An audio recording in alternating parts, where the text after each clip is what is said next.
For over a century, Great Britain was the most powerful empire the world had ever seen. By 1913, the British Empire controlled roughly 23% of the world's land surface and governed more than 400 million people. The Royal Navy dominated global trade routes. London was the financial center of the world, and the British pound sterling functioned as the leading international currency. To many, Britain's power seemed permanent. It was. The first cracks appeared with World War I, which began in 1914. Britain emerged victorious in 1918, but at an enormous cost. Nearly 900,000 British soldiers were killed, and the war left the country deeply indebted, particularly to the United States. Britain's industrial base was weakened, its economy slowed, and for the first time, its global dominance was openly challenged. Between the wars, Britain struggled to recover. The Great Depression of 1929 hit hard, exposing structural weaknesses in the British economy. Unemployment soared, industrial output lagged behind competitors like the United States and Germany, and maintaining the empire became increasingly expensive. At the same time, nationalist movements in colonies across Asia and Africa were growing stronger and more organized. The decisive turning point came with World War II, which began in 1939.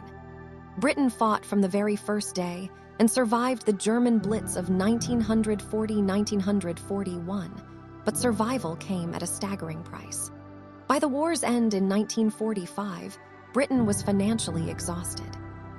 It had sold off overseas assets, borrowed heavily from the United States, and relied on American support through programs like Lend-Lease, which officially ended in 1945.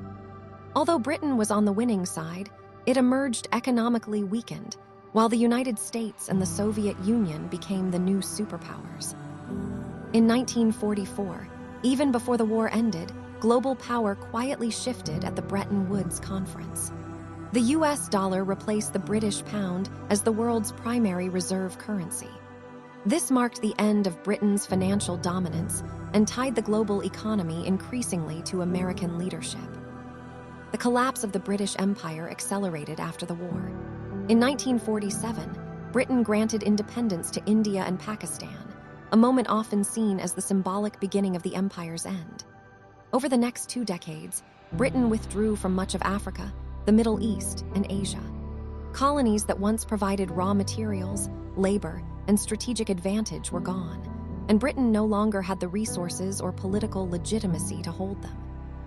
Britain's reduced status was made painfully clear during the Suez Crisis of 1956. When Egypt nationalized the Suez Canal, Britain, France, and Israel attempted a military intervention.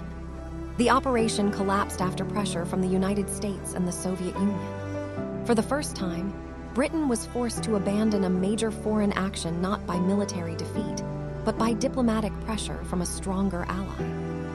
The message was unmistakable. Britain could no longer act as an independent global power. Economic challenges continued into the late 20th century.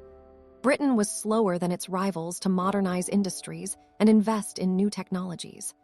While the United States and parts of Europe surged ahead in productivity and innovation, Britain faced inflation, labor unrest, and declining competitiveness throughout the 1960s and 1970s. By the end of the Cold War in 1991, Britain remained influential but no longer dominant. It retained soft power through language, culture, finance, and diplomacy, but its era as the world's leading power had long passed. The empire that once ruled the seas had transitioned into a modern nation-state, integrated into alliances rather than standing above them.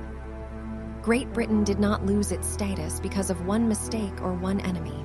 It lost it because global power shifted.